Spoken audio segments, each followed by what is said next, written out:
మన ప్రభు అయిన యేసుక్రీస్తు నామములో ఈ యొక్క దినము మా సాక్షి ఉంటున్న బిడ్డలకు,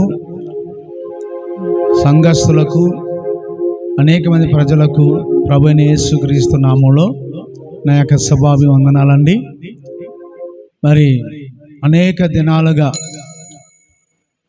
దేవుని చేత వాడబడుతూ సాక్షిగా అనేక రాష్ట్రాలు, జిల్లాలు, దేశాల్లో వాడబడడం జరిగింది. అయినను ఈ దినాన్ని ఈ యొక్క ప్రత్యేకమైన సాక్ష్యం చేయాలన్న దేవుని ఆత్మ ప్రేరేపణ చేత మరి సాక్ష్యము మీకు వివరించడం జరుగుతుందండి. చిన్న ప్రార్థన చేసుకుందామండి. పరిశుద్ధుడా, సకల సృష్టికి కారణభూతుడా, సృష్టికర్త అయిన దేవా, యేసు ప్రభువా, నీ బంగారు పాదాలకు వందనాలు. దీనుడును అర్హత యోగ్యత లేని అలుపుడను నీ దాసులను మరుగు చేసి మీరే మాట్లాడమని ప్రభువైన యేసుక్రీస్తు నామములో ప్రార్థించి అడుగు వేడుకుంటున్నాం తండ్రి. Praise the Lord. సమయంలో ఒక పాట పాడి, ఒక పల్లవి శరణం పాడి నా సాక్ష్యాన్ని వివరిస్తానండి.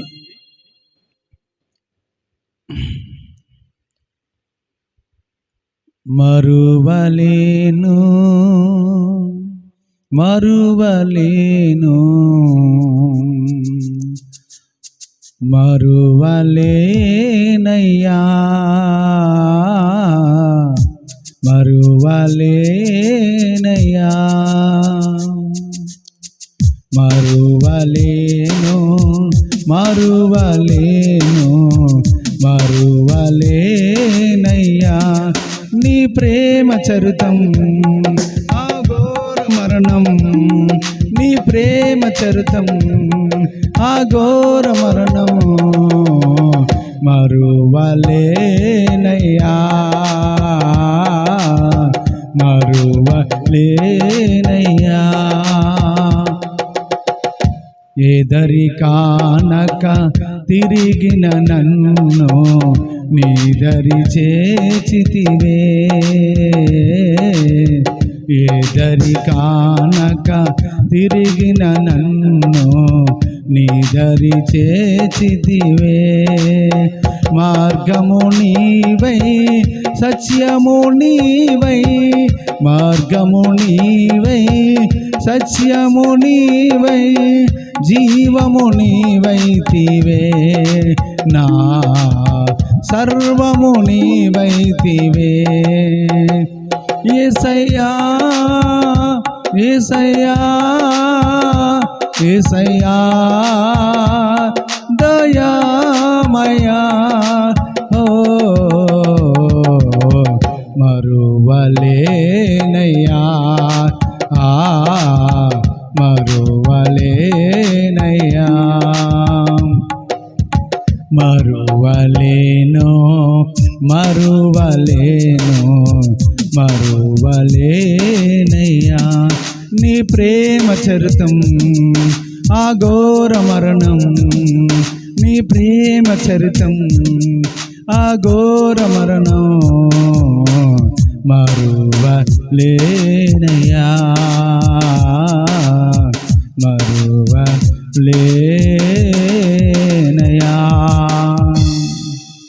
యేసుక్రీస్తు నామములో అందరికీ వందనాలండి. మీ అందరికి ప్రత్యేకమైన వందనాలు. దేవుడు మరి ఈ దినాన్ని సాక్ష్యం చెప్పడానికి దేవుడు ఎంతో కృప చూపించారు. ఇప్పటికే అనేక ప్రాంతాల్లో, రాష్ట్రాల్లో, జిల్లాలలో, గ్రామాలలో వాడబడడం జరిగింది. ఇప్పటికే దగ్గర సుమారు 20 సంవత్సరాలు, సుమారుగా మరి 22 సంవత్సరాలుగా దేవుడి పరిచర్యలో ఉన్నాం. అనేక ప్రాంతాల్లో సాక్ష్యం చెప్పడం దేవుని కృప చూపించారు. ఇదన్నా ప్రత్యేకంగా మీ అందరితోని నాకు సాక్ష్యాన్ని పంచాలని ఆశపడుతూ ఉన్నాను. నా పేరు, నేను ప్రభువులో రాకముందు, నేను యేసుక్రీస్తుని నేను తెలుసుకోకముందు పూర్వం నా పేరు రామకృష్ణ అని మా తల్లిదండ్రులు మాకు నామకరణం చేయబడింది. మా తల్లి తండ్రికి 3 సంతానము. మా తండ్రి గారి పేరు భీమరాజు, తల్లి గారు శ్యామల, మా తాతయ్య గారు బుల్రాజు గారు, మా తమ్ముళ్ళు 2 ఉన్నారు. నేను మొదటి సంతానము, పెద్దవాడి ఇంటికి. నా తర్వాత వాడి పేరు ఆంజనేయులు, ఒకడు నాగరాజు. మా కుటుంబం అంతా విగ్రహారాధన కుటుంబం కనుక మరి యేసు ప్రభు గురించి మాకు తెలియదు. ఏనాడు చిన్నప్పటి నుండి ఎప్పుడు మేము చర్చిలకు కానీ సండే స్కూల్కి గుళ్ళు కూడా వెళ్ళలేదు. అయితే మా తల్లిదండ్రులు మాకు నేర్పినటువంటి భక్తి పూజలు కార్యక్రమములు మేము మరి ఎవరిని విమర్శించాలనే ఉద్దేశం కాదు. కానీ అయితే ప్రజెంట్ నేను చేసేటువంటి మరి భక్తి ఆంజనేయులు పూజ చేసేవాళ్ళు, దుర్గమ్మని, అలాగే సోమవారం శివాలయానికి వెళ్ళేవాళ్ళు. నా ఊరు పేరు మండపేట, మాది మండపేట. మా తాతగారి నుంచి కూడా పెద్దల గారి నుంచి కూడా మండపేటనండి. అయితే మా చిన్నతనం నుండి కూడా మా పెద్దలు మాకు నేర్పిన భక్తి పూజలు చాలా నిష్ట కలిగి ప్రతి మంగళవారం ఆంజనేయ స్వామి గుడికి వెళ్ళడం, తల స్నానం చేసి దండం పెట్టి కొబ్బరికాయలు కొట్టడం, శుక్రవారం అమ్మవారి దగ్గరికి వెళ్ళడం, సోమవారం ద్రాక్షారం వెళ్ళడము, సంవత్సరానికి ఒకసారి అన్నవరం వెళ్ళి మా తలనీలాలు తీయించుకొని వచ్చేవారు. ఈ విధంగా మా పెద్దవాళ్ళు మాకు నేర్పినటువంటి మరి ఆ పూజలు నిష్ట కలిగి చేస్తూ ఉండేవాళ్ళు. అయితే నా వయసు 14వ సంవత్సరం వచ్చినప్పటికీ మరి కొన్ని కారణాల వల్ల మరి మా అమ్మగారు నాన్నగారు కొన్ని పరిస్థితుల వల్ల వాళ్ళకి మాట వచ్చి గొడవలు వచ్చి ఇడిపోవడం జరిగింది. ఇడిపోవడంతో తల్లి ఉండి లేని పరిస్థితుల్లో జీవించాం. తల్లి ఉండి కూడా లేని బతకడం జరిగింది. అయితే అప్పటి నుండి మేము చాలా కష్టాలు అనుభవించాం. అంతకుముందు మా నాన్నగారు వ్యవసాయం పనిచేసి మరి కూలి పని చేసుకుంటూ అలాగే రైతు పొలం పని చేసుకుంటా మమ్మల్ని పోషించాడు నాన్న కష్టపడి. అయితే తమ్ముళ్ళు ఇద్దరు నేనే చూసుకునేవాడినండి. తమ్ముళ్ళు ఇద్దరికి నేను స్నానం చేయించి స్కూల్కి పంపించి నేనే మరి వంట భోజనం సిద్ధపరచుకోవడం ఇలా ఉంటూ మరి నా జీవితం కొనసాగిస్తున్నాను. నేను 7th క్లాస్ చదువుకున్నాను. నా వయసు 14వ సంవత్సరం అప్పట్లో. అయితే మరి అలాగ చదువుకుంటూ ఉండగా ఒక పక్కనే మరి తల్లి ఉండి లేని పరిస్థితుల్లో మేము జీవిస్తూ ఉన్నాం. ఒక రోజున మరి మా ఇంటి దగ్గర ఉన్నటువంటి ఒక గవర్నమెంట్ హాస్పిటల్లో పనిచేసే డాక్టర్ గారు బాబు నాతో ఆడుకుంటూ మా అమ్మని తిట్టాడు. మీ అమ్మ అని, మా అమ్మని అంటావురా నువ్వని ఒక రాయి తీసుకొని వాడిని కొట్టాను. తల పగిలింది. నన్ను తీసుకెళ్ళి పట్టుకొని నన్ను ఎక్కడన్నా నేను పారిపోతే నన్ను పట్టుకొని తీసుకెళ్ళి పోలీస్ స్టేషన్లో పెట్టి ఒకరోజు మా నాన్నగారు మా తాతయ్య గారిని కూడా పిలిచారు పెద్దలు. ఏరా ఇలా ఇంత కొట్టారు అని చెప్పేసి బయట పోలీసులు అడిగారు. మా అమ్మను తిట్టాడు అందుకని కొట్టాను అన్నాను. అయితే అలాగే జరిగిందండి. ఇలాగా మా తాతగారు వచ్చి సభాసర మనవడా పేరు నిలబెట్టావు, వంశం నిలబెట్టావు అని మాట్లాడడం జరిగింది. నాన్న కూడా నాకు మగాడు అనిపించారు అని చెప్పి అంటే ఇలా పెద్దోళ్ళు నన్ను ఎంకరేజ్ చేశారు భయం చెప్పకుండా. అక్కడ పెద్దోళ్ళు ఆన్లైన్లో మాట్లాడుకొని నన్ను జాయిగా ఆ రోజు సాయంత్రం వరకు ఉంచి స్టేషన్లో తీసుకొచ్చారు. వచ్చేసిన తర్వాత నేను మరి నాతోటి కుర్రోళ్ళు అందరూ కూడా నాతో మాట్లాడడం మానేశారు. ఏమిరా ఎందుకు మాట్లాడతలేదు మీరు అంటే, లేదు నువ్వు పోలీస్ స్టేషన్కి వెళ్ళొచ్చావు, ఒక తలకాయ పగలగొట్టావు, నువ్వు మంచోడు కాదు హంతకుడు అని ఒక ముద్ర వేసి నా మీద ఆ చిన్న వయసులోనే చాలా బాధపడ్డానండి. జనం నాతోటి కుర్రోళ్ళు ఎవరు మాట్లాడడం మానేశారు. నన్ను ఒక హెలివేసినట్టుగా అంతకుడుగా చూస్తూ ఉన్నారు. ఇలాగ ఉంటుండగా మరి ఒక వైపున నాకు తల్లి ఉండి లేని జీవితం జీవిస్తున్నామేమో. వర్షాకాలము చాలా భయంకరమైన వర్షాలు, తుఫాను, గాలి. ఆ సమయంలో నా అన్న వాళ్ళే నన్ను నా తమ్ముళ్ళని బట్టలు ఒక పెట్టెలో పెట్టి బయటకు తోసేశారు. మేము ఎక్కడికి వెళ్ళాలో ఎలా బతకాలో తెలీదు. ఎందుకంటే అందరం ఉండి ఎవరు లేని బతికాం. నాన్న చూస్తే పనికి వెళ్ళాడు. మేము ఎలా అక్కడ ఒక స్కూల్ ఉంటే బోర్డు స్కూల్ మెట్ల మీద కూర్చొని అలాగే ఏడుస్తా కూర్చున్నామండి. వర్షం దిక్కులేని అనాథుల్లా ఉన్నాం. అందరం ఉండి ఎవరు లేని బతికాము. చాలా భయంకరమైన పేదరికం, చాలా కష్టాలు అనుభవించామండి. అలాంటప్పుడు మా నాన్నకి విషయం తెలిసి పనికి వెళ్ళొచ్చి అయ్యో నా బిడ్డలకు ఎంత భయంకరం పరిస్థితి వచ్చిందని మమ్మల్ని తీసుకొని వెళ్ళి మా చిన్న తాతయ్య గారు పనసయ్య గారని మా తాతయ్య గారు ఇంటికి తీసుకెళ్ళి వాళ్ళ పంచన ఉంచి మమ్మల్ని అక్కడ ఉంచి పని చేసుకుంటా మా నాన్న మాకు పట్టుకొచ్చి అమ్మ డబ్బులు ఇస్తూ ఉండేవాడు. మేము అలాగా బతుకుతూ అలా పోషించబడుతూ ఉండేవాళ్ళు. అలాగా రోజు మా జీవితాలు కొనసాగిస్తూ ఉన్నాయండి. అదే ఒక రోజున మరి నేను బయటకు వచ్చేసాను. ఇలాగే జరిగింది. ఒకనొక రోజున కుర్రోళ్ళు వేరే కుర్రోళ్ళు వచ్చి మరి నన్ను అన్నారు, లేదు నువ్వు నాతో కూడా రావాలి సరదాగా బయటికి అన్నప్పుడు బైబిల్లో ఉందండి కీర్తన గ్రంథంలో ఏమండి, దుష్టులు 1వ అధ్యాయం మొదట్లో దుష్టుల ఆలోచన చొప్పున నడవక, పాపుల మార్గం నిలవక, అపహాసకులు కూర్చున్న చోట కూర్చుండక, యెహోవా ధర్మశాస్త్రము ధ్యానించేవాడు ధన్యుడని వాక్యం జలవిస్తుంది. నాకైతే అప్పుడు బైబిల్ తెలియదు కనుక వాళ్ళు నడవసం త్రోవ నన్ను నడిపించలేదు మా వాళ్ళు. అయితే ఆ పోకిరి కుర్రోళ్ళతో పాటు వెళ్ళి నేను మరి వాళ్ళు రమ్మన్న స్థలానికి నేను వెళ్తాం మొదలెట్టాను. వెళ్ళిన తర్వాత వాళ్ళు ఏం చేశారంటే చల్లగా ఉంటుందిరా బాగుంటుందని చెప్పి ఏదో తెల్లగా ఉంటే అది తాడి చెట్టుని తీసి నాకు ఇచ్చారండి. ఏదో సర్లే తాగుదామని తాగానండి. ఏదో మొత్తం మీద తాగితే నిశా చేసింది. అలాగా చిన్నగా అలవాటు చేసుకున్న నేను మరి చిన్నగా సిగరెట్లు కూడా అలవాటు చేశారండి వాళ్ళు. తర్వాత చల్లవ చేస్తుందిరా బీరు తాగితే బాగుంటుంది ఇప్పుడు బీరు అలాగా అలవాట్లు నాకు నేర్పించారు. కళ్ళు తాగడం నుంచి బీరు నుండి అలాగే విస్కీ రమ్ము సారాకా నుంచి తాగుడికి అనబడ చేశారు. అయితే నాకు డబ్బులు ఎక్కడి నుంచి వస్తాయి, వీళ్ళ కూడా వెళ్తుంటే వీళ్ళు దానికి నన్ను అలవాటు చేశారు. ఇలా జీవిస్తూ ఉన్నాను. అయితే బైబిల్లో ఒక మాట రాయబడి ఉంది, చూద్దామండి. 1 తిమోతి పత్రిక 1వ అధ్యాయం 12వ వచనంలో ఒక మాట రాయబడి ఉంది బైబిల్లో. 1 తిమోతి పత్రిక 1వ అధ్యాయం 12వ వచనం. పూర్వం హింసకుడను దూషకుడను హానికరుడైన నన్ను తన పరిచర్యకు పిలిచిన నమ్మకమైన వానిగా నన్ను బలపరిచిన మన ప్రభువైన యేసుక్రీస్తుకు కృతజ్ఞతుడనే ఉన్నాను. తెలియక అవిశ్వాసం వలన చేసితిని గనుక కనికరింపబడి తిని. దేవుని స్తోత్రం. అదే బైబిల్లో నుండి 1వ యోహాను పత్రిక 1వ అధ్యాయం మొదటి చదివితే అక్కడ కూడా చక్కని వాక్యం రాయబడి ఉంది. 1వ యోహాను పత్రిక 1వ అధ్యాయం మొదటి నుంచి 1వ యోహాను పత్రిక 1వ అధ్యాయం మొదటి నుంచి చూస్తే 1వ యోహాను పత్రిక 1వ అధ్యాయం మొదటి నుంచి చదవండి.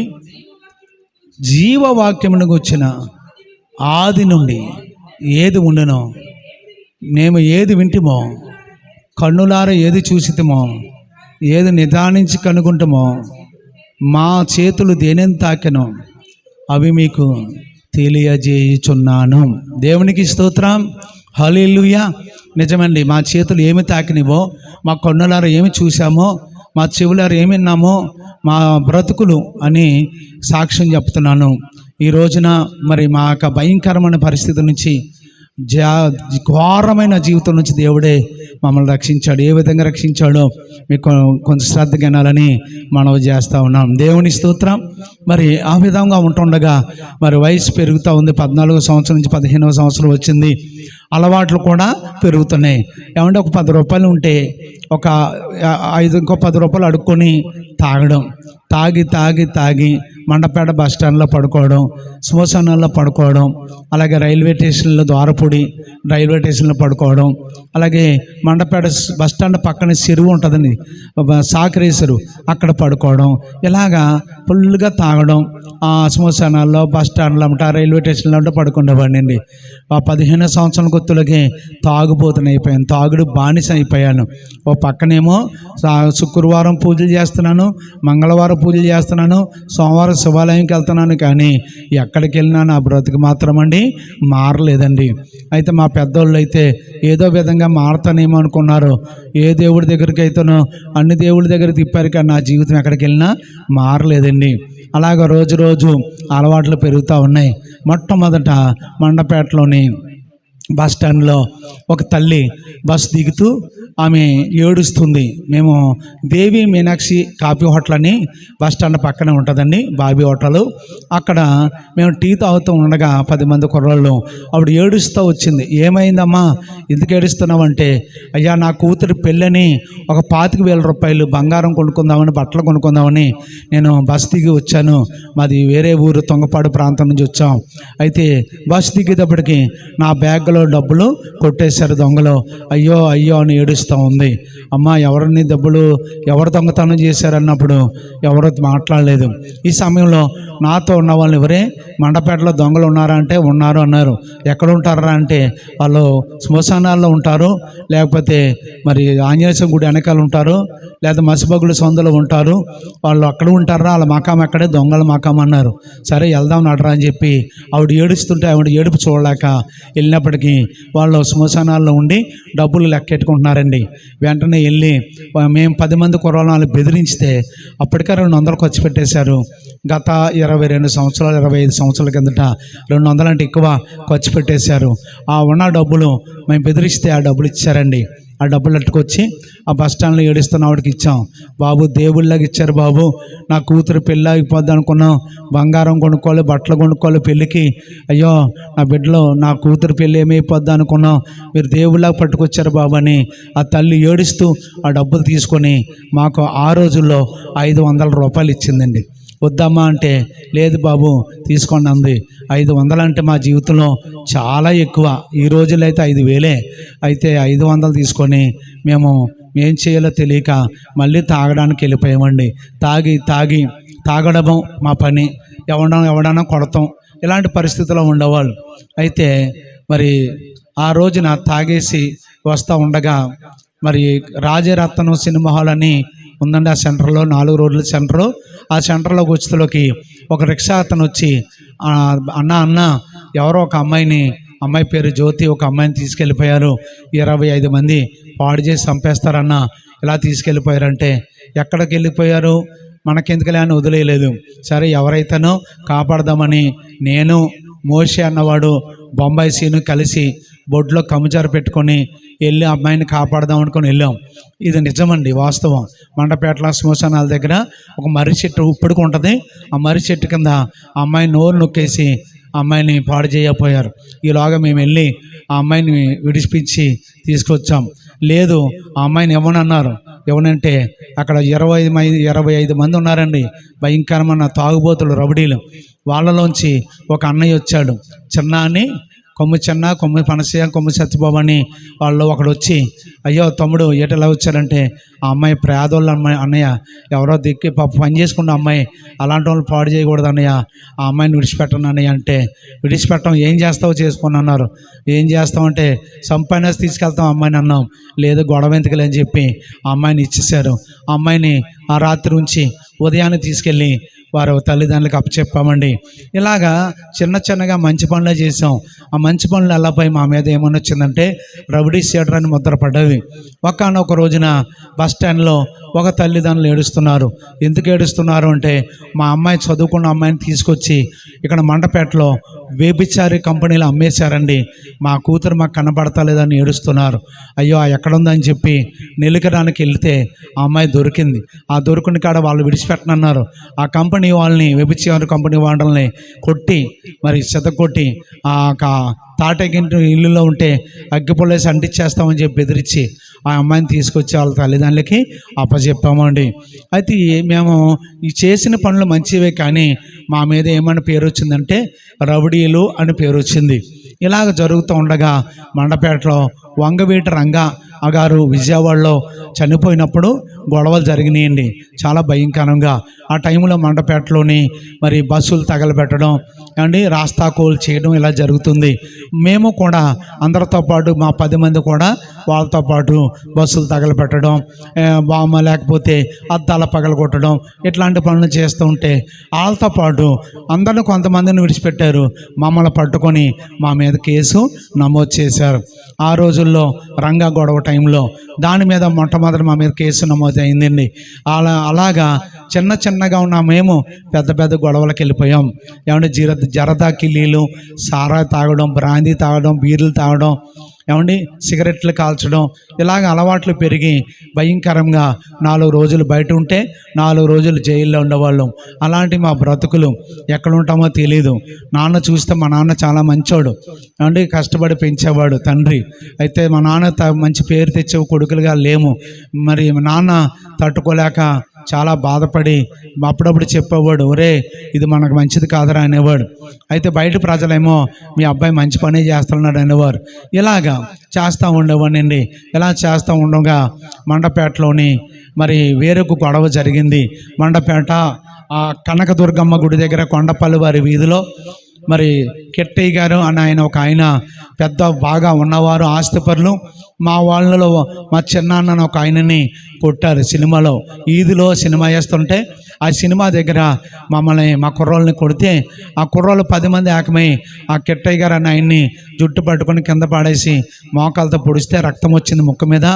ఆ రక్తం వస్తూ మేము పారిపోయాం. మేము పారిపోతే ఆ కిట్టయ్య గారికి మోతుబరి బాగా ఆ డబ్బు ఉన్న వాళ్ళు, ఆస్తిపరులు, మరి పెదనాన్నగారు, చిన్నాన్నగారు, వీర్రాజు గారు అని ఉండేవారు. ఆయన ఏం చేశారంటే మా మీద కలిపి పెట్టి కనిపించే కాల్చేయండి అని మా మీద ఆర్డర్ వేశారండి. ఆ రోజున బాగా కోట్లు ఆస్తున్న వాళ్ళు, మేమేమో సామాన్యులు. మేము ఎక్కడ కనిపిస్తే అక్కడ కనిపించి కాల్చామని మాకు కర్ఫ్యూ పెట్టారు మండపేటలో. ఆ కర్ఫ్యూలో మేము అక్కడ నుంచి పారిపోయి, నేను ఆ రోజుల్లో ఒరిస్సాలో అత్తాబెర, సంబలపూర్ అనే ప్రాంతంలో కొన్ని దినాలు దాక్కున్నాం. అక్కడ నుండి మళ్ళీ గొడవ సలారిపోయిన తర్వాత వచ్చేసాం. వచ్చిన తర్వాత ఎస్సీపేటలో అంబేద్కర్ బొమ్మ దగ్గర కూర్చున్నాం. నేను, ప్రసాద్ అని కొంతమంది కూర్చొని ఉంటే ఇలాగా ఎలా తెలిసిందో పోలీసులకి వ్యాన్ వేసుకొని వచ్చారండి.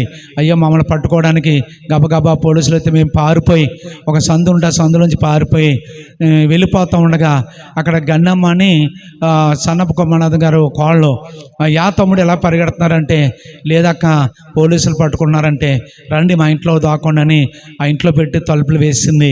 పోలీసులు వెళ్ళిపోయి తలుపు తీసింది. ఇప్పటికే అక్క ఉంది, అమ్మ. ఆ అక్క పేరు గన్నమ్మ. మరి అక్క ఆ రోజు మమ్మల్ని పోలీసుల దగ్గర నుంచి తప్పించిందండి. ఆ విధంగా తప్పించుకొని పారిపోయాం. దొరకలేదు పోలీసులకి. ఇలాగ ఉంటా ఉండగా మండపేటలో కొంతమంది ఉన్నారండి. వాళ్ళు డబ్బిస్తే, కిరాయి గుండాలు డబ్బిస్తే ఎవరినైనా చంపేస్తారు. వాళ్ళు ఏం చేస్తారంటే, తమ్ముడు ఎక్కడ చూసినా నువ్వు ప్రతి దాంట్లోనే నీ గురించి చెప్పుకున్నారు, నీవు మాతో ఉండు, మాతో చేతులు కలిపని అన్నప్పుడు సరే అన్న మీతో ఉంటా ఉన్నాం. వాళ్ళ పేరు ఏంటంటే మరి రాజు, అన్నయ్య పేరు రాజు, మా గ్యాంగ్ లీడర్ రాజు. అలాగే రాజు అన్నయ్య, సుమను, సాకిళ్ళను, ఇలాగా మరి చిత్తలరెడ్డి, సీను, గోహార్, ఇలా చాలామంది ఉన్నారు. కొమ్మిశనీలు అందరూ ఉన్నాయి. ఒక 25 మంది ఉన్నాం మేము. 10 మంది అలా 15 మంది వాళ్ళతో పాటు ఉంటూ వాళ్ళు ఇచ్చిన డబ్బులు తీసుకొని అలాగ తాగుతూ ఏమైనా గొడవలో సెటిల్మెంట్లు ఉండి చేస్తూ ఉండేవాళ్ళు. అలాగుంటుండగా కాకినాడ అనే ప్రాంతంలో కూడా గొడారగుంట్లో ఉండి అక్కడ కూడా గొడవలు ఉంటే అక్కడ డాగల కన్నయ్య కాపు గారి దగ్గర ఉండి ఏమైనా గొడవలు ఉంటే సెటిల్ చేస్తూ ఉండేవాళ్ళు. వయసు పెరుగుతూ ఉంది, అలవాట్లు పెరుగుతూ ఉన్నాయి. ఎక్కడికి వెళ్ళినా నా బ్రతుకు మారలేదండి. ఆ రోజుల్లో అశోక్ గౌడ్ అనేటువంటి ఎస్పీగా వచ్చారు. అశోక్ గౌడ్ ఆయన మరి చాలా స్ట్రిక్ట్గా ఉంటారు, మంచి వ్యక్తినైనా. ఆయన ఉన్నప్పుడు కూడా చెప్పారు, ఒరే మీరు చూస్తే చిన్నవాళ్ళు ఏంటి మీ పనులన్నీ చెప్పి మాకు చాలా భయం చెప్పారు, అయినా మా బతుకు మారలేదండి. పోలీసు వారు మంచోరే, మా జీవితాలు మార్చాలని, మా బతుకులు మార్చాలని చూశారు. లాఠీలు మార్చలేదు, జైలు మార్చలేదు, కోర్టులు మార్చలేదండి.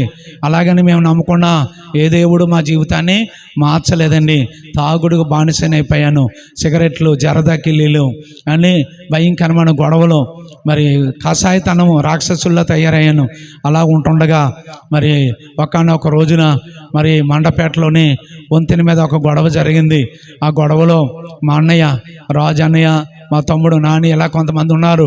వాళ్ళతో పాటు నేను అప్పుడే వచ్చాను కాకినాడ నుంచి. ఒక వ్యక్తిని పొడిచి చంపేస్తే ఆ స్పాట్లో చనిపోయాడు. ఆ కేసులో కూడా మేమున్నామని చెప్పి మా కోసం నిలికారు. అయితే ఆ గొడవలో రాజు అన్నయ్య, అలాగే భద్రరావు అన్నయ్య వీళ్ళందరూ ఏం చేశారంటే ఆ గొడవలో అలా సంబంధం లేదు, మేమే ఉన్నామని చెప్పి వాళ్ళ సబ్ జైలుకి వెళ్ళిపోయి ఆ కోర్టులో కేసు తీసుకొని వాళ్ళు సెట్ చేసుకొని డబ్బు ఇచ్చి కేసు కొట్టించారు. అలాగా అనేకమైన గొడవలు ఇలాగ ఉన్నామండి. ఇలాగా రోజు ఇలా జరుగుతూ ఉన్నాయి.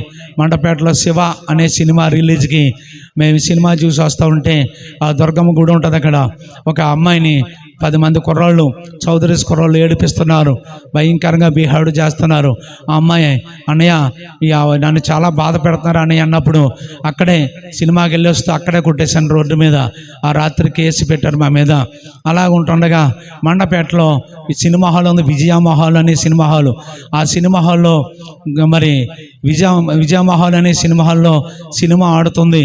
ఆ సినిమా పేరు మరి ఖుదా గవా అనే సినిమా ఆడుతున్నప్పుడు ఆ సినిమాలో మరి టికెట్లు చింపుతున్న వ్యక్తి రమణ అనే వ్యక్తిని ఒక లారీ డ్రైవర్లు కొంతమంది 10 మంది కలిపి కొట్టారట.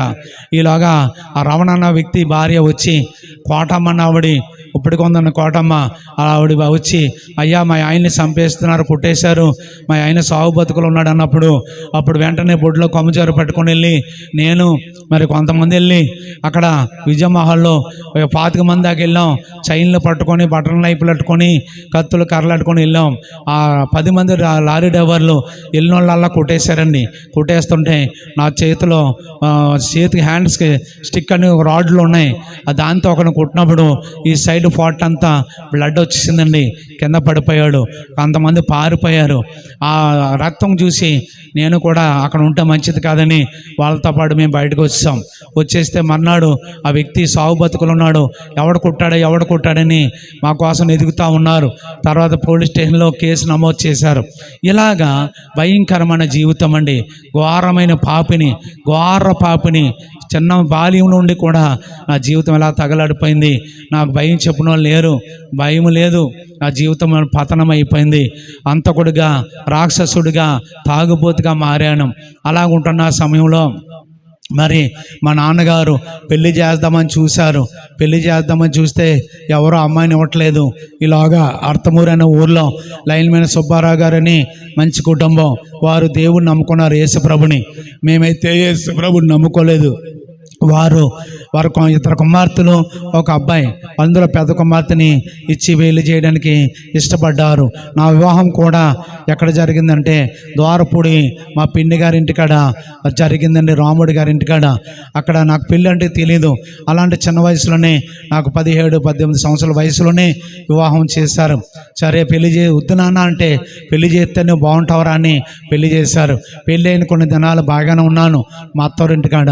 అయితే ఒక రోజున ఆషాఢానికి మండపేటలో ఉన్నాను. ఫుల్గా తాగి ఆషాఢానికి మా అత్తగారి ఇంటికి వెళ్ళానండి. వెళ్తే శుక్రవారం నా భార్య ప్రార్థన చేసుకుంటుంది. నేనైతే తాగేసి వెళ్ళాను. ఫస్ట్ కంటే ఆషాఢంలో తలుపు కొట్టాను, తీయలేదు. తలుపు తీస్తావు లేదని తలుపు తన్నాను.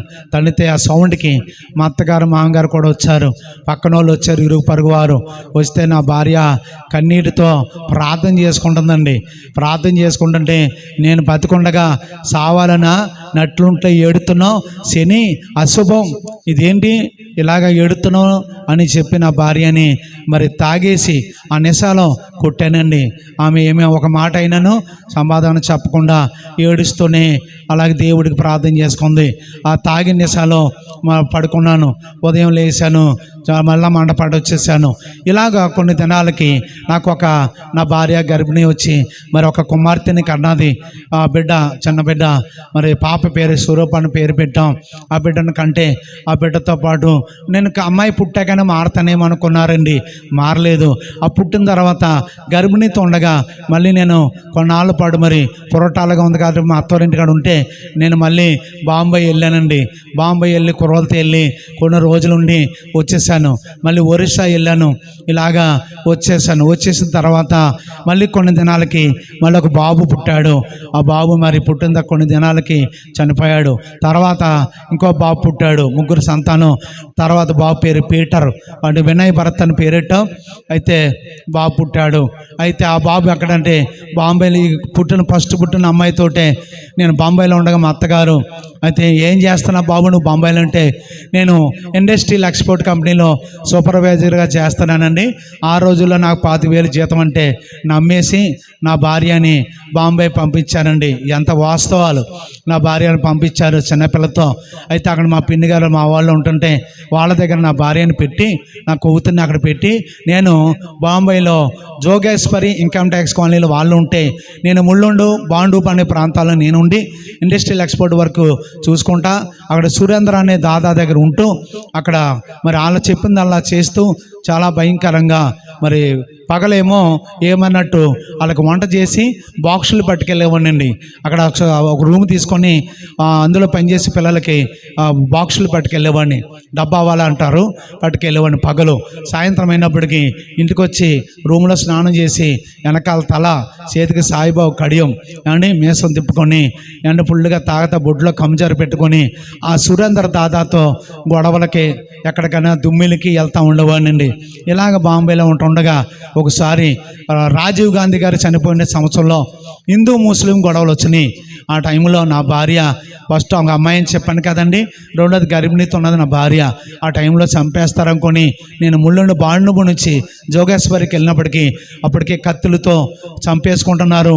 అలాగే కిరసనాల బాంబులు వేస్తున్నారు, పెట్రోల్ బాంబులు వేస్తున్నారు. పెట్రోల్ బాంబులు అంటే ఇప్పుడు వేయమని కాదు, ఒక సీసాలో పెట్రోల్ వేసి నిప్పంటించి గెరేసి కొట్టేవారు అన్నమాట అండి. తలవాళ్ళు, స్టీల్ తలవాళ్ళతో పొడి చేసుకోవడమే. అలాంటి పరిస్థితిలో నా భార్య గర్భిణీతో ఉంటే అక్కడ కాసిం ఖాన్ అనే దాదా ఉన్నాడు జోగేశ్వరిలో. ఆ కాసిం ఖాన్ అన్నాడు, లేదా తమ్మి నీ భార్యను తీసుకొని వెళ్ళిపో, ఇక్కడ చంపేస్తారు, ఈ హిందూ ముస్లిం గొడవల్లో నువ్వు ఉండొద్దు ఇక్కడ అని చెప్పి నా భార్యని చెప్పేస్తే కట్టుబట్టలతో నా భార్యని నా కూతురు స్వరూపాన్ని తీసుకొని అక్కడి నుంచి నేను వీటి స్టేషన్కి వచ్చాను, విక్టోరియా స్టేషన్కి వచ్చాను. ఆ బాంబేలో 3 స్టేషన్లు ఉంటాయి. దాదర్ స్టేషన్ ఒకటి, అలాగే ఒకటి విక్టోరియా స్టేషన్ ఒకటి, కళ్యాణ్ ఒకటి ఉంటుందండి. విక్టోరియా స్టేషన్కి వీటి స్టేషన్కి వచ్చి ఒక టికెట్కి డబ్బులు ఉన్నా, ఒక టికెట్కి డబ్బులు లేవు. అయితే నా భార్యని కూతుర్ని ట్రైన్ ఎక్కించి రాజమండ్రికి, నేను కూడా ట్రైన్ ఎక్కి టికెట్ లేదు నాకు, అయినా ఎవరైనా పోలీసులు అడిగితే చూద్దాం, అవసరమైతే మరి నేనో వాడో తేల్చేసుకుందాం అన్నట్టుగా ఇంకా తెగించి నేను ఎక్కేసానండి. ఆ హిందూ ముస్లిం గొడవలో చాలామంది చనిపోయారు. నా కళ్ళ ముందే చంపేసుకోవడం, సావడం జరిగింది. నేను మరి చనిపోతాను కదా అని వారు బయలుదేరిపోయాను. బయలుదేరక ముందు రోజున నా భార్య నాతో పాటు రూమ్లో ఉంటే ఒక రాత్రి 25 మంది రౌడీలు వచ్చారు నన్ను కొడటానికి. డబ్బులు అడిగారు, 2 లక్షలు ఇమ్మని. లేవంటే ఆ రాత్రి నన్ను 25 మంది కొట్టారండి. నేను కొట్టాను. నేను ఒకరిని కొట్టేలాగా 4 కొట్టేవారు. ఆ రాత్రి నేను చనిపోవాలి, హిందూ ముస్లిం గొడవకు ముందుగానే చనిపోవాలి. చనిపోయి నన్ను ఆ రాత్రి నా భార్య ఏమైపోయింది అనుకుని గబగబా ఇంటికి రూమ్కి వెళ్ళి చూస్తే నా భార్య కన్నీటితో ప్రార్థన చేస్తుందండి. అప్పుడు తెలియలేదు ఆ కన్నీటి ప్రార్థన ఆ రోజు నేను చనిపోవచ్చునోని నన్ను బ్రతికిచ్చింది. దేవునికి స్తోత్రం, హల్లెలూయా. మరణంలోని జీవంలోకి దాటిచ్చాడు. ఆ రోజు నా భార్య చేసిన కన్నీటి ప్రార్థన నన్ను రక్షించిందని అప్పుడు తెలియలేదు. తర్వాత నేను ప్రభువుని తెలుసుకున్నాను. తర్వాత నేను రాజమండ్రికి వచ్చామండి. మా అత్తయ్య గారి ఇంటికి వెళ్ళిపోయాము, అత్తవారింటికి అర్థమూరు. ఈ విషయం తెలిసి మా అత్తగారు గొల్లెలు మనం ఏడుస్తూ, అయ్యో చచ్చిపోతురు, సావు బతుకుల్లోంచి వచ్చారు, ఆ హిందూ ముస్లిం గొడవల్లో నా బిడ్డలన్నీ మమ్మల్ని అతుకుని చేర్చుకొని మా అత్తగారు మామగారు చూస్తూ ఉన్నారు. ఇంకా నేను మా అత్తగారు అన్నారు, బాబు ఎక్కడో ఎందుకునైనా ఇక్కడ ఉండి మంచిగా బతకనంటే సర్లే అని చెప్పి అక్కడ ఉంటూ మరి బ్రతుకుతూ ఉండేవాడిని. ఒక రోజున బాంబే నుంచి వచ్చేసిన కొన్ని దినాలకి 1 నెల 20 రోజులు అయిన తర్వాత మళ్ళా యథాప్రకారంగా నేను మండపేటలో ఉన్నప్పటికీ మండపేటలో నేను బాంబేలో ఉన్న కొన్ని దినాలకి మా గ్యాంగ్లో కొంతమంది చనిపోయారు. అక్కడ రాజు అన్నయ్య చనిపోయాడు, క్యాన్సర్ వచ్చి.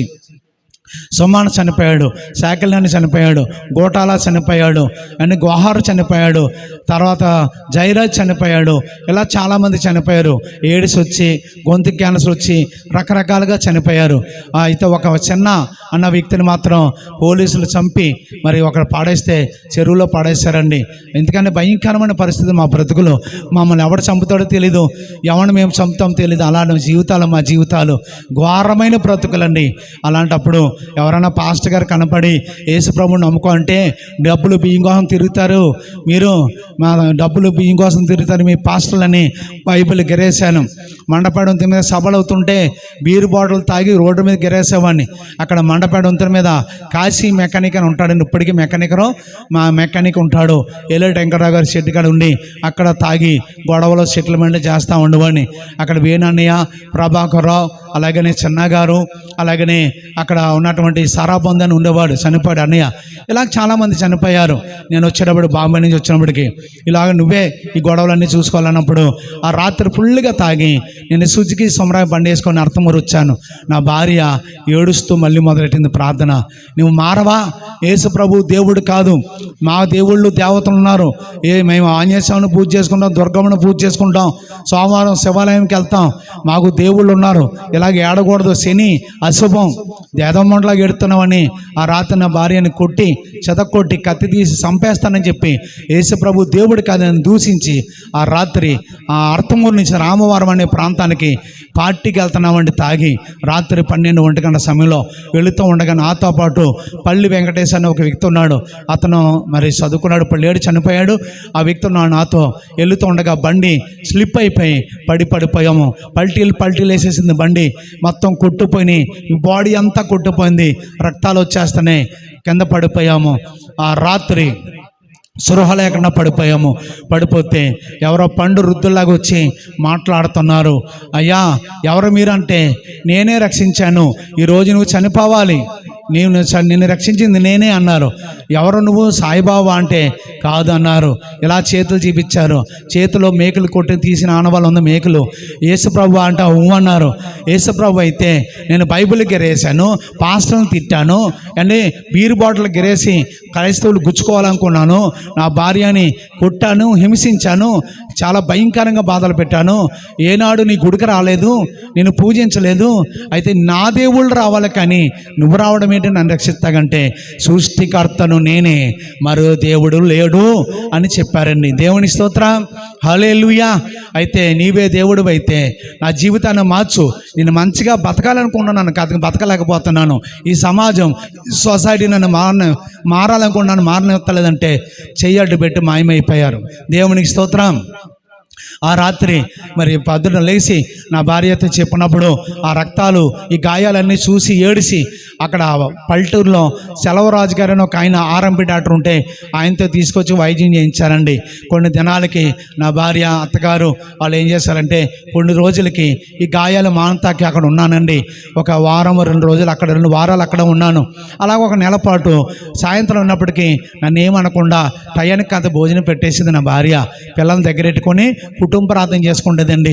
సర్లే అని చెప్పేసి ఊరుకునేవాడిని. నా పిల్లలు చిన్న చేతులతో నాన్న మార్చు నాయనా, యేసుప్రభువా మా నాన్న మార్చవా, మా నాన్న తాగుడి నుంచి మార్చవా అని చిన్నపిల్లలు ఏడుస్తూ ప్రార్థన చేసేవారు. నా మనసులో అనిపించింది, ఎందుకు వచ్చిన బతుకు, నా బతుకు, నాకు మనశ్శాంతి లేదు, ఎవరికి మనశ్శాంతి లేదు, నా చిన్నపిల్లను కూడా బాధ పెడుతున్నాను, నా భార్యను బాధ పెడుతున్నాను, అందరినీ బాధ పెడుతున్నాను, ఇలాంటి జీవితం మంచిది కాదని మనసులో అనుకున్నాను. అలాగ అనుకుంటుండగా నా భార్య అంది, నీ పక్క ఊరిలోని ఉపాస కూడాలు అవుతున్నాయండి, గజితంగా అంటే ఒకప్పుడు స్టోటపరు సుధాకర్ గారట మారారట, రండి నా కోసం ఒక రోజు రండి అంటే వారు అమ్మగారు నాన్నగారు లైన్మెన్గా చేస్తున్నారు పామారు అనే ప్రాంతంలో. అక్కడ రమ్మంటే సర్లే నీ కోసం వస్తానని చెప్పి వెళ్ళానండి. వెళ్ళి వెనకాల కూర్చున్నాను. ఆ పాస్టర్ గారు చెప్తున్నారు, ఓ తాగుబోతుడా, అంతకుడా, నరహంతకుడా, విగ్రహారాధకుడా, రాక్షసుడా, భయంకరమైన పాపాత్ముడా, నీ బ్రతుకు మార్చుకో, నరకానికి పోతాం. యేసుప్రభు నిత్య జీవం కలిగే దేవుడు, ఆయన సజీవుడు, ఆయన మనసు మాట్లాడే దేవుడు, ఆయన గొప్ప దేవుడు అని చెప్తున్నాడు. అప్పుడు నేనన్నాను, నా కోసం పాస్టర్ గారు చెప్పేసావా అంటే లేదన్నది, వెళ్ళిపోదాం అనుకున్నాను. ఈయన నా కోసం చెప్తున్నాడు, వెళ్ళిపోదాం అనుకున్నాను. ఆ సమయంలో పాస్టర్ గారు ఓ పాట పాడి వెళ్తానన్నారు. ఆ పాట సర్లే పాటే కదా ఈ నీళ్ళు పోదాం అనుకున్నాను. ఆ పాట వింటూ ఉండగా ఆ పాటే నా జీవితాన్ని మార్చింది. నీ దేవుని స్తోత్రం, హల్లెలూయా. ఆ పాట పాడారు స్టోటపరు సుధాకర్ గారు. ఎదరి కానక తిరిగిన నన్ను నీదరి చేచితివే,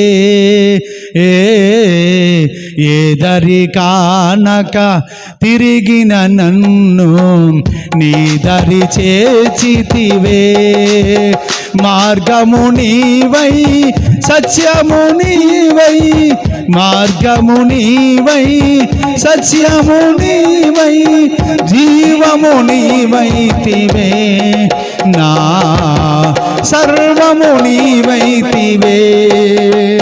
యేసయ్యా యేసయ్యా యేసయ్యా ప్రేమమయా, ఓ మరువలేనయ్యా, మరువలేనయ్యా, మరువలేను మరువలేనయ్యా. నీ ప్రేమ చరితం ఆ ఘోర మరణం, నీ ప్రేమ చరితం ఆ ఘోర మరణం మరువలేనయ్యా. మరువలేనయ్యా. హల్లెలూయా. ఆ పాట వింటూ ఉండగా వెళ్ళిపోదాం అనుకున్న నా జీవితాన్ని ఆ పాటలో ఉన్న మాట నా బ్రతుకును మార్చింది. దేవుని స్తోత్రం.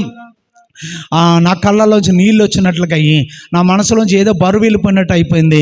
చాలా తేలిగ్గా ప్రశాంతంగా ఉంది. సరే వెళ్ళిపోవడం ఎందుకని ఉండిపోయానండి. అలాగా 3 రోజులు వాక్యం విన్నానండి.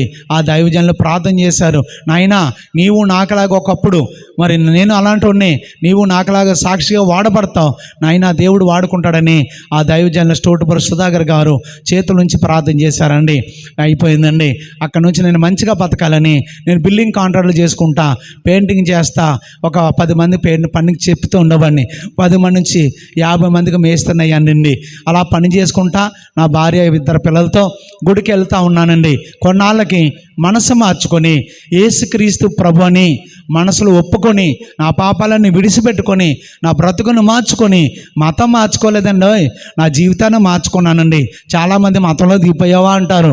నా ఫ్రెండ్స్ అలాగే అనేవారు. మతంలోకి వెళ్ళలేదండి, నేను మనసు మార్చుకున్నాను, నా బ్రతుకును మార్చుకున్నాను. నా తాగుడి నా పాప రోత బ్రతుకును మార్చుకొని యేసే రక్షకుడని అంగీకరించి బాప్టిజం ముంచుడు నీటి మూలంగా ఆత్మ వాళ్ళ బాప్టిజం తీసుకొని యేసుక్రీస్తు నామంలో ప్రభువుని అంగీకరించానండి. రామకృష్ణ నా పేరును ప్రభు కుమార్గా మార్చబడింది. అయితే అక్కడి నుంచి నేను, నా భార్య, నా కుమార్తె, కుమారుడు మందిరానికి వెళ్తూ ఉండేవాళ్ళము. అలా వెళుతూ 7 సంవత్సరాలు విశ్వాస జీవితంలో కొనసాగించామండి. ఆ దైవజనులు కూడా మమ్మల్ని ఎంతో ప్రేమగా ఆప్యాయతగా చూసేవారండి. పాస్టర్ గారు, పాస్టమ్ గారు కూడా పామార్ అనే ప్రాంతంలో జోసఫ్ గారు కూడా మంచిగా చూసేవారు, ఆత్మీయంగా బలపరిచేవారు. నేను ఖాళీగా ఉంటే సువార్తకి వెళ్ళేవాడిని, పరిచర్య చేస్తూ పాస్టర్ గారు కూడా ఉండేవాడిని. ఆయన నన్ను ఎంతో బలపరిచేవారు దైవజనులు. అలా ఉంటుండగా కొన్ని దినాలకి ఆర్ఆర్కే మూర్తి గారని 3 రోజులు ఉపవాసకూటాలకు వచ్చారు. వారు నాతో ఏమన్నారంటే, నాయన వాక్యం చెప్పి ఆయనకి పరిచర్య చేసేవాడిని, కాళ్ళు నొక్కేవాడిని, ఆయనకి స్నానం చేయించేవాడిని, ఆయన కూడా ఉండేవాడిని. నర్సిపూడి చుట్టుపక్కల ఎక్కడికి వచ్చినా ఆర్ఆర్కే మూర్తి గారికి, స్టోటుపుర సుధాకర్ గారికి పరిచర్య చేస్తూ నేను పని చేసుకున్నా బతికేవాడిని. ఇంకా పాప జీవితాలంతా విడిచిపెట్టానండి. తాగుడు బ్రతుకుని మారిందండి. పాపపురాన్ని కూడా విడిచిపెట్టుకున్నాను. మంచిగా పరిశుద్ధంగా నేను పరిశుద్ధులతో మంచిగా బతుకుతూ ఉన్నానండి. ఇలా ఉంటా ఉండగా మరి నాది మండపేట సొంత గ్రామం. అయితే మా నాన్నగారికి చెప్పాను, నాన్న నువ్వు యేసుప్రభు నమ్ముకో అంటే, మాకు అన్నవారం మొక్కుబడి ఉందిరా, నువ్వంటే ఏదో మరి నమ్ముకున్నావు కానీ మాకు కుదరదని చెప్పాడు నాన్న. అయితే నాన్నకు చెప్పాను, వినలేదు. నాన్న కొన్ని దినాలకి నేను 40 రోజులు ఉపవాసం ఉండమన్నాడు దేవుడు, నేను గుడికి వెళ్తున్నానంటే నీ ఇష్టమన్నారు. అయితే నాన్న అయితే అన్నవారం వెళ్ళి తలను గుండు కొట్టించుకొని ఇంటికి వచ్చి బంధువుల ఇంటికి వెళ్ళాడు. తర్వాత కొన్ని దినాలకి 1 నెల రోజులకి అనుకోకుండా చాలా బలమైన వ్యక్తిని, మా నాన్న చాలా మంచోడు, నన్ను కష్టపడి పెంచాడు. మా తమ్ముళ్ళు నన్నుని చనిపోయాడు తండ్రి. ఇలాగ నేను 40 రోజులు ఉపవాసంలో ఉన్నాను. 38వ రోజున తండ్రి చనిపోయడానికి కవర్ వచ్చిందండి. అయితే దీక్షలో ఉన్నాను, బయటికి వెళ్ళకూడదు. ప్రభు మాట్లాడుతున్నారు, మృతులే పాతి పెట్టుకుంటాడు, సజీవుడైన నన్ను వచ్చి వెంబడించి అన్నారు. తండ్రి చనిపోయాడు, వెళ్దాం అనుకున్నాను.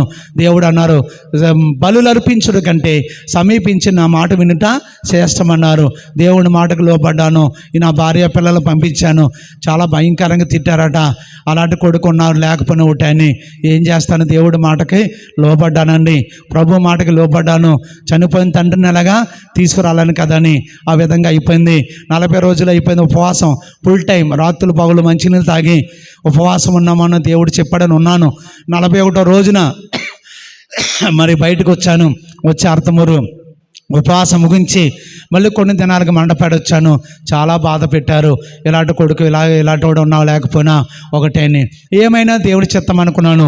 దేవుడైతే సేవ చేయమన్నారండి. అయ్యి బాబు నేను సేవ చేయను, ఒకప్పుడు పాస్టర్ని తిట్టాను, డబ్బులు బియ్యం కోసం తిరుగుతారని, ఇదో మతం అని అన్నాను, తెలీదు, నన్ను వద్దు నాయనా నేను సేవ చేయనంటే ప్రభు సేవ చేయమన్నారు. నేను బతకాలి కదా, నాకు తెలియదని నేను యథాప్రకారంగా ఉపవాసం ముగించిన కొన్నాళ్ళకి మళ్ళీ బిల్డింగ్ పని చేసుకుంటూ ఉండగా కొన్ని రోజులకి, ఒక నెల 2 నెలలు పోయాక దేవుడు మాట వినకపోవడం వల్ల మరి ఏమైందో తెలీదు.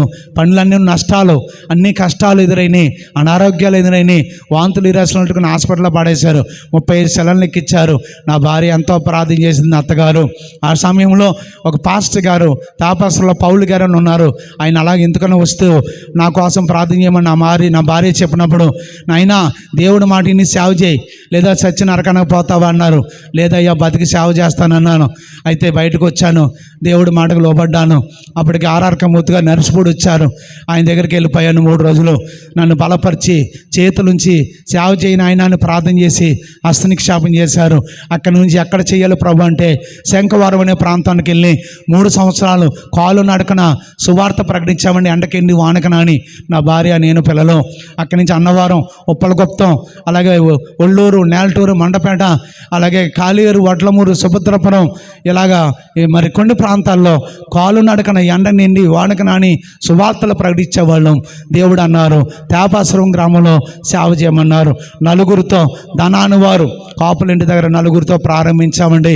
అలాగే 4 నుంచి సేవ చేసుకుంటా మరి ప్రార్థన చేస్తూ ఉండగా మరి కొన్ని దినాలకు దేవుడు స్థలం ఇచ్చారు, మందిరం కట్టాం. అక్కడ 70-80 మంది వరకు బాప్టిసాలు ఇవ్వడం జరిగింది. నేను కొన్ని దినాలు ట్రైనింగ్ అవ్వడానికి ఇసుకపల్లి అనే ప్రాంతానికి ఒక దైవజనం దగ్గరికి వెళ్ళి 7 సంవత్సరాలు సహవాసం ఉంటూ మరి తరబీదు పొందుకొని దేవుని అభిషేకం హస్తనిక్షేపం తీసుకొని దేవుని పరిచర్యలో కొనసాగిస్తూ ఉన్నామండి. ఇలా ఉంటుండగా నా భార్య, పిల్లలు పెద్దోళ్ళు అవుతూ ఉన్నారు. పిల్లలు, నా కుమార్తె ఎదుగుతుంది, నా కుమారుడు ఎదుగుతున్నాడు, చదువుకుంటున్నారు, 10th క్లాస్ వరకు వచ్చారు. అయితే వాళ్ళతో దేవుడు మాట్లాడి మరి చదువుకోమన్నానా, మేము సేవ చేస్తాము, ట్రైనింగ్ అవుతామంటే వెళ్ళమన్నాను. ట్రైనింగ్ అయ్యారు, నాతో సహకారంగా ఉంటారు. తేపాసంలో పరిచయం చేస్తుండగా అర్థమూరు నుంచి తేపాసం నుంచి పేకేటి పగలనే ప్రాంతానికి వెళ్తే ఒక ఆవిడకు రొమ్ము క్యాన్సర్ దేవుడు బాగు చేశాడు. ఒకడు కాళ్ళు చేతులు అడుపున్నాడు, బాగు చేశాడు. ఒకడు గొంతు క్యాన్సర్ అడుపున్నాడు, బాగుపడ్డాడు. ఇలాగా 25 మందిని దేవుడు బాగు చేస్తే అక్కడ సంఘం అయిందండి. ఇప్పుడు పేకేటి పగలను ప్రాంతంలో అక్కడ చిన్న పరిచర్య ఉందండి. ఇలాగా దేవుడు అర్థమూరు నుంచి నీ సొంత గ్రామం మండపేట వెళ్ళిపోమన్నారండి. ప్రభా వెళ్ళనంటే వెళ్ళిపోన్నారు. వెళ్ళిపోయాను, నా సొంత ప్రజల దగ్గరికి వచ్చాను. 7 సంవత్సరాలు అక్కడ ఉండి అద్దింట్లో సేవ చేస్తా పరిచర్య చేశాను. 7 సంవత్సరాలు పోయాక ఆ పక్కనే మరి గొల్లపొంతన ప్రాంతంలో దేవుడు సేవ చేయమంటే అక్కడికి వెళ్ళిపోయాను. ఆ సమయంలో మండపేటలో ఒక 10 మంది మరి నా దగ్గరికి వచ్చి, అయ్యా మాకు పాస్టర్ గారు లేరు, మీరు మాకు కావాలన్నప్పుడు మా నాన్న ఎక్కడైతే చనిపోయాడో, ఏ ప్రాంతంలో చనిపోయాడో, ఏ వీధిలో చనిపోయాడో అక్కడే ఆ ప్రజలు వచ్చి నువ్వు కావాలి అని అడిగారు. సరే దేవుడు చెప్పాడు, దర్శనాన్ని బట్టి లోబడి అక్కడ పరిచర్య స్టార్ట్ చేసాం. ఆ 10 మందితో 50-60 మంది అయ్యారండి. అక్కడ మంచి సంఘ పెద్దలని దేవుడు ఇచ్చాడు. ఈ మధ్యకాలంలోనే అక్కడ స్థలం కూడా తీసుకోవడం జరిగిందండి. ఈ విధంగా నా కుమార్తెకి 18వ సంవత్సరంలోనే మేరుగు మరి ఏసేఫ్ గారని మంచి దైవజనులు అమలాపురం మీటింగ్లో కలిశారు. మాకు మంచి కుటుంబం, ఆత్మీయులు. వారు మాకు కట్నం వద్దండి, మీ అమ్మాయి నచ్చిందంటే దేవుడు రాజు గారని వారు బాబు చదువుకున్నారు, మంచి యవనస్తుడు. ఆ బాబుకి ఇచ్చి వివాహం చేశామండి. వారిద్దరు దేవుడు పిలుపుకు దర్శనానికి లోబడి జంగారెడ్డి గుళ్ళు పరిచర్య చేస్తున్నారు. వారు అక్కడే కాదు, విజయవాడ, ఉప్పలపాడు అనే ప్రాంతాల్లో కూడా పరిచర్య చేస్తూ బలమైన కార్యాలు చేస్తూ దేవుడు పరిచర్య చేస్తున్నారు. నా కుమార్తె, అల్లుడు కూడా. అలాగే నా బాబు మరి జాన్, మా పేటరు, నా కుమారుడు పేటరు కూడా మరి నాన్న నేను సేవ చేస్తానని నాతో సహకారం ఉండు సండే స్కూల్ నడిపిస్తున్నవాడు. వాడు కూడా మరి వివాహం చేశానండి 18వ సంవత్సరంలోనే. మరి కట్నం ఇవ్వలేదు, ఇచ్చుకోలేదు. ఒక మంచి అమ్మాయిని చూసి బాబుకు వివాహం చేశాను. నాతో ఉంటూ నా కొడుకు, కోడలు కూడా పరిచర్యలో ఉన్నారు. నా కుమారుడికి ఒక కొడుకు, కూతురు డానియల్, ఫిన్సీ. నా కుమార్తె అల్లుడికి మైకల్ మోజెస్ దేవుడు చెప్పాడు. అలాగే బ్లెస్సీ, జెస్సీ, ప్రైజీ. నేను నా ఇంటి వారు దేవుడు పని చేస్తున్నామండి. మరణంలో నుండి జీవంలో దాటిచ్చాడు, చీకటి బ్రతుకులో వెలుగునిచ్చాడు, చేదైన బ్రతుకులో మధురాన్నిచ్చాడు. నా పాప జీవితాన్ని సిలువలో కొట్టివేసి నా ఘోరమైన పాపిని చనిపోయి నరకన పోవచ్చును నన్ను మరి నా తోటలు ఎంతోమంది చనిపోయారండి, మనశ్శాంతి లేక, సమాధానం లేక, నెమ్మది లేక, శ్మశానాల్లో బస్టాండ్లో ఎక్కడెక్కడ జీవిస్తున్న నన్ను నా కోసం రక్తం కాచి ప్రాణం పెట్టిన ఆ గొప్ప దేవుడు ఏమండి నా బ్రతుకును మార్చాడు, నా జీవితాన్ని మార్చాడు. నా జీవితాన్ని, నా కుటుంబాన్ని దేవుడు వాడుకుంటూ నేను నా ఇంటి వారు దేవుడు పని చేస్తున్నామండి. నా సాక్ష్యం వింటున్న బిడ్డలారా, ఎవరన్నా ఎంత ఘోర పాపినైనా మార్చగల గొప్ప దేవుడు, సజీవుడు, మరణాన్ని జయించి తిరిగి లేచిన గొప్ప దేవుడు. మతం కాదండి, మార్గం అండి. నేనే మార్గము, నేనే సత్యము, నేనే జీవం అన్నాడు. అలాంటి గొప్ప దేవుడు మీరు నమ్ముకోండి. నమ్మితే దేవుని మహిమను చూస్తారు. ఆ పరలోక రాజ్యంలో మీకు పాలు పంపులు ఉంటాయి. దేవుడు ఈ సాక్ష్యం దీవించి మిమ్మల్ని అందరినీ ఆశీర్వదించి రక్షించును గాక. ఇంకా అనేకమైన ఉన్నాయి, మరి సమయం లేదు. దేవుడు మిమ్మల్ని దీవించును గాక. God bless you. చిన్న ప్రార్థన. పరిశుద్ధుడు ఆ జీవాధిపతి, ఆయన ఎంతో భయంకరమైన మా బ్రతుకును మార్చిన దేవుడు, ఎంతో ఘోర పాపిని అలాంటి నా బ్రతుకును మార్చిన దేవానికి స్తోత్రాలు. ఎవరైతే అనేక మంది తాగుబోతులుగా, వ్యభిచారులుగా, లోకంలో పాప శాపంలో ఉన్నారో వారి బ్రతుకులన్నీ కూడా ఆ జీవితాలు మార్చి, అయ్యా మతం కాదయ్యా, వాళ్ళ బ్రతుకులు మార్చండి అయ్యా. ఈ సాక్ష్యం నా ప్రతి బిడ్డను దీవించమని యేసు నామంలో ప్రార్థించి అడిగి వేడుకుంటున్నాము తండ్రి. పరమ తండ్రి ప్రేమయు, కుమారుడైన యేసుక్రీస్తు కృపయు, పరిశుద్ధాత్మ సహవాసం, సంతోషం, సమాధానం నాకు ఇచ్చిన గొప్ప రక్షణ మీ అందరికి దేవుడు దయచేయును గాక. Amen, amen. వందనాలండి. God bless you. Praise the lord.